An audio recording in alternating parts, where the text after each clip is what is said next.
आताची सर्वात मोठी बातमी, लाडकी बहीण योजना आली धोक्यात. तर मंडळी, नक्की काय आहे संपूर्ण बातमी पाहूया.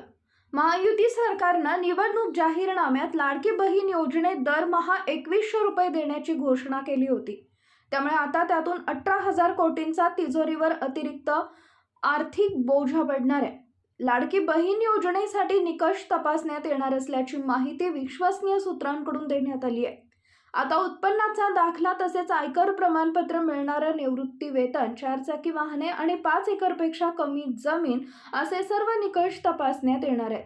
महत्त्वाचं म्हणजे एका कुटुंबातील 2च महिलांच्या खात्यात पैसे जमा केले जाणार आहेत. यापूर्वी 2 कोटींपेक्षा अधिक महिलांना ही रक्कम मिळाली. त्यामुळे आता या निकषामुळे लाडक्या बहिणींची संख्या निम्म्यावर येईल असा अंदाज आहे. तर मित्रांनो, तुम्ही अद्यापही आपले चॅनल सबस्क्राईब केलं नसेल तर लगेच सबस्क्राईब करा व त्यासोबत बेल आयकॉन क्लिक करा.